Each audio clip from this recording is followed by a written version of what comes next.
In this video I'm gonna show you the 5 guardrails you have to run on AI written code before it goes anywhere near a paying client. The 5 I wish someone had handed me the first time I did it. I spent 10 years writing code by hand, I haven't written a single line myself in almost a year now, and I ship what the AI builds straight to real clients. Skip this and you get exactly what I learned the hard way. An app that's flawless in a demo and leaks the client's private data the second the real person touches it. So all 5 start to finish, we take a real CRM that I've built full of client data and run every guardrail on it. I'm gonna give you the exact prompts I run, the exact commands, and the thinking behind each one. So let's run them. So guardrail 1, slice. And here's where vibe coded apps mostly break. It's 2 things. You vibe code too much at once, you ask for 5 features, get a wall of code that runs, and move forward without checking any of it. 2. You never run your checks. You assume working means safe. It doesn't. So the rule is simple. 1 feature at a time, and you check each one before the next. Now here's the app I vibe coded, just so I can show you how these checks work. It's basically a CRM a marketing agency uses to store their clients. Context, status, what each one is worth a month, 1 thing before any code. Get your project on a repo from minute 1. If you don't know what a repo is, search for GitHub and just tell the AI to push your code there. It will handle it and walk you through it. And this helps you run your checks on code that isn't committed yet, instead of the whole app, so you don't waste tokens. Okay, so I'm going back to Claude Code. Today we're gonna add a new feature, just a small one. I'm not even gonna plan this one, I'll just ask Claude to build it. So I'm gonna send in this prompt. Great, we've got a new feature. We can now generate a new link right here. Let's open the report, and it looks like it works perfectly. It works tells you nothing about whether it's safe or not. Now this was the first guardrail, implementing small features one at a time. Now in order for me to show you the second one, we'll need to break it on purpose, because I can't guarantee that Claude Code will make mistakes for every feature I implement. So now I'm gonna send it this prompt, so it introduces some vulnerabilities. Now guardrail number 2, check. This is the most complex chapter, but it's also the most important one. I'm gonna teach you how to run 3 different passages. Each one will answer a different question. It seems like Claude is done, so let's open a new session so it doesn't have context of what it already done. And now the first check we're gonna run is code review. So you just type in /code -review. That's it. This one will work on the code you haven't committed yet, on the code that's not yet on GitHub. So only on this new features code. This is the senior dev pass. The question it answers is this actually good code? It reads your code the way an experienced engineer would. It will flag logic bugs, broken error handling, performance problems, like hitting the database 100 times when just once would do. It will also check for duplicate or messy code that will be a nightmare in 1 month. Now let's run it, and in the meanwhile I'll show you what this is. So it's an official Claude plugin. You install it just by typing in this command right here inside Claude, and here for plugin name you just have to type in code review. You can see all the available plugins right here, the official ones, and code review is right here. First it started by checking the differences under review, which is exactly the uncommitted code. Now it's reading all of them and trying to figure out what we could improve. In practice, it will also find security and vulnerabilities and all that stuff that we're gonna also run later. And it found a lot of issues. Report enders even when sharing is off. This is a critical one. Files query has no owner ID filter. Another critical one. This one is a functionality that doesn't work as it is supposed to. Another one for the same functionality. It also found a security one. Again, another security risk. Now I'm gonna tell it to fix all of them, and after it's done we're gonna continue running our checks on the new fixed code. Awesome, it's done. Now let's open a new session, and in here we're gonna run our second check, which is security review. So type in /security review and just send it. This answers a completely different question. How does someone abuse the project? This is not a plugin, this is something that you get by default when you install Claude Code. It checks for stuff like SQL injection, authentication problems, authorization problems, IDOR, which is basically one user being able to access other users' data, basically security stuff. Now it's done, it worked on the uncommitted changes. That's why I told you that you have to have a repo. It found 1 concrete high confidence vulnerability, which is data exposure, full client PII, internal activity timeline serialized to the browser, which is not okay, so let's tell it to fix it. For this one, it found no problems. The code review check we done earlier fixed them. It's done. Now I'm also gonna confess something. This burns a bit more tokens than just implementing an app because it runs sub-agents without context, but it's much more secure. So I strongly recommend you run this on every feature you implement. Now the third one, which is equally as important as these other two, we need to run a legal check.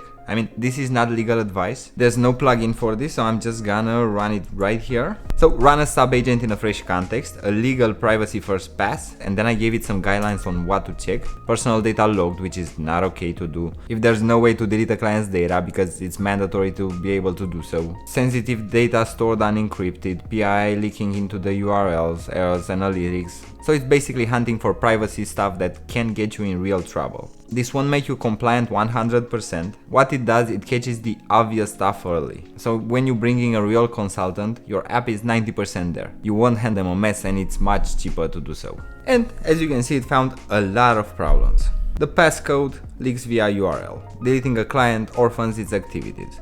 This basically means that we leave some objects in the database after we delete the main one. Share report publishes client PII. We broke logging earlier, but it seems like code review fixed it. This one is just recommending an improvement.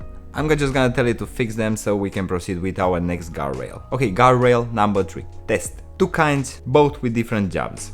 Unit tests and integration tests. Unit tests basically check that the code does what it's supposed to. And the real reason why this one matters is that when you implement another feature and then all tests break, you'll know something is wrong. So let me go to Claude again and send it this prompt. Write unit tests for the shareable report feature, the one we just implemented. Happy pet plus edge cases, empty input, and then I gave it some examples of edge cases. You don't have to do so. I mean, I'll even delete it. So we keep it as simple as possible. Okay, now let's send it. Now it's getting the context again because we are in a new session. All of them passed. Now when we implement the next feature, if one of these tests fail, you'll know something is wrong. Now the second type of tests, integration ones. This check if a flow works end to end. So it's basically just a user clicking through. And there are frameworks that could help us with this. Claude is deeply integrated with Playwright, so let's use that one. Okay, so write integration tests for the report flow in Playwright. Run only against the local test database, never production. Now this is really important. So if you connect your local to a database that's in production, these tests will create and delete real data. Now I have this app connected to Firebase, but it's just a test instance. I'm just gonna mention this. The Firebase this app is connected to is a test instance, so it knows to run them. Okay, now let's send it. Okay, it created the tests. It ran them, and now we also have integration tests, which are really important. Now guardrail number 4. Document. Every time a feature is done, tell the AI to document it. Store a file project level with the documentation.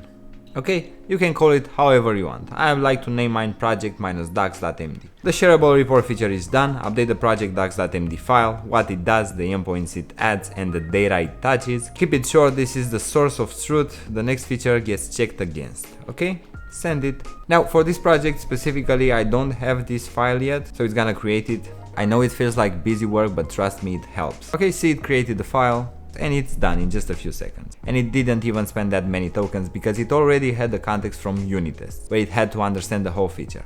Now, why did we create this documentation? 1, so we remember what we have inside the app, and 2, for the next guardrail, which is plan.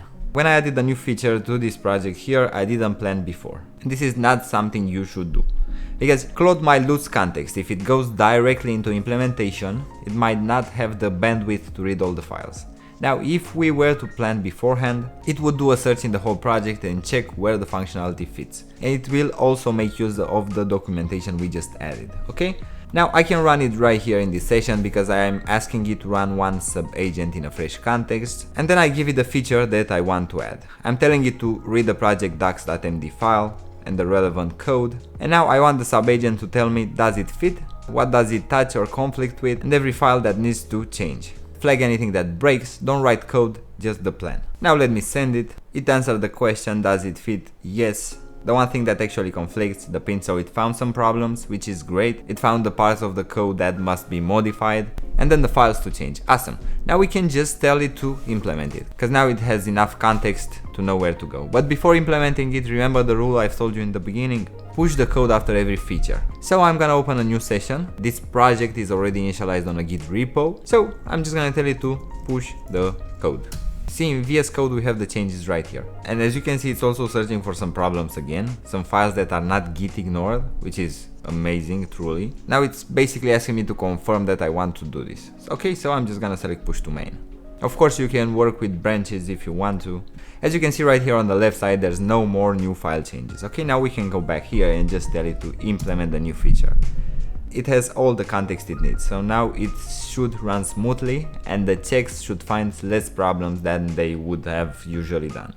I had a typo here, but that's okay, it will understand what I told it. So let's recap one more time. Slice it small, check it, code security and legal, test it, unit tests and integration tests, document it, and plan the next one. Round and round. Sure, it spends more tokens than just vibe coding and moving on, but trust me, it's worth it. I wouldn't run all this on demos and MVPs, but it's the difference between an app that you can hand to a client and one that falls apart the second they touch it. Everything I just run here, it's packaged into Claude Code skills. The exact ones I used to vibe code, the video is right here, they are free, and I'll see you there.